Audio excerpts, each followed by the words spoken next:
25 июн президенти ҷумҳурии Тоҷикистон пешвои миллат муҳтарам Эмомалӣ Раҳмон дар деҳаи зеви ноҳияи Дарвоз хоҷагии моҳипарварии ҷамъияти дорои масъулияти маҳдуди Тоҷ-Кореяро мавриди истифода қарор доданд.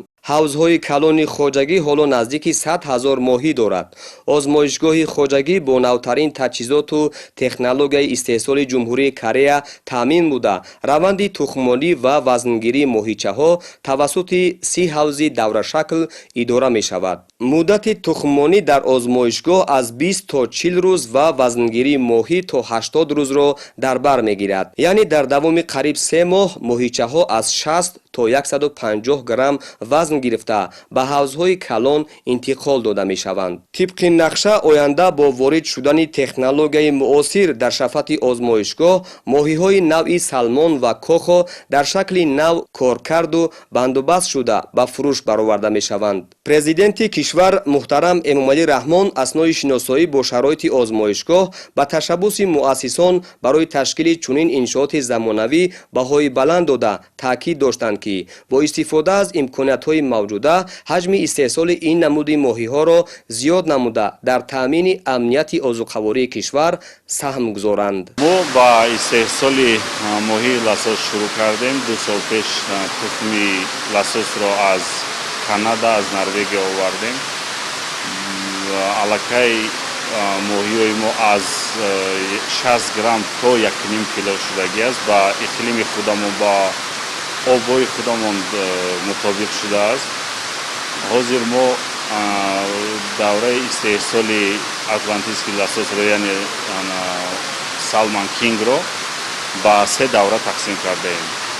давраи аввал аз баровардан аз тухм расондан ба 150 грамм. давраи дуюмаш баровардан аз латофҳо ба парвариши сеткаҳо. давраи дуюм то расонидан моҳӣ то 4 кило.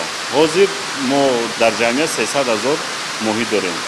дар оянда мо нақша дорем ки аз тухмиҳои ворид кардаамон аз моҳиҳое ки аллакай 1,5 кило шудаанд, аз онҳо худамон модармоҳӣ ташкил кардаанд, онҳо тухм гирем аз ин моҳиҳо ва дигар мо воридоти тухм накунем, барои он ки ин моҳиҳое ки мо дар ин ҷо дорем аллакай инҳо ба обу иқлими худамон мутобиқ шудаанд. мехоҳем дар оянда истеҳсоли ласосро то 2,5-3 ҳазор тонн оварда расонем. давраи истеҳсоли ласоси мо ба 2 давра тақсим мешавад.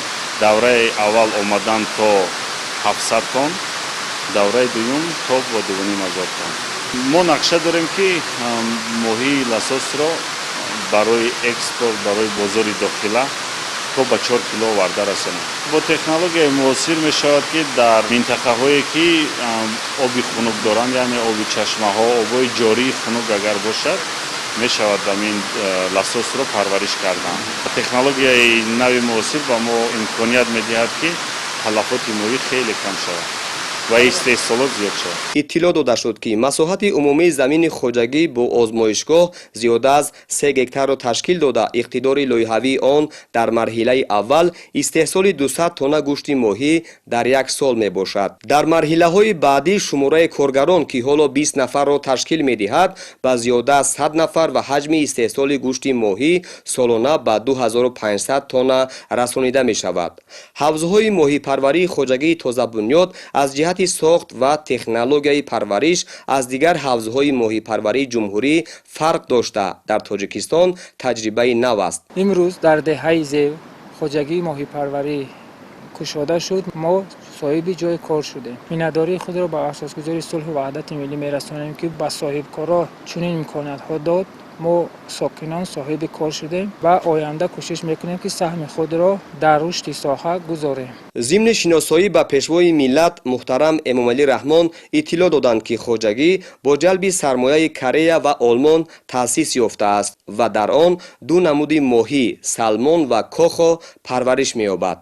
гӯшти ин намуди моҳиҳо дар ҷаҳон талаботи зиёд дорад ва бо назардошти ин муассисон оянда нақша доранд ки маҳсулотро дар баробари таъмини талаботи бозори дохилӣ ҳамзамон ба хориҷи кишвар низ содирот намоянд.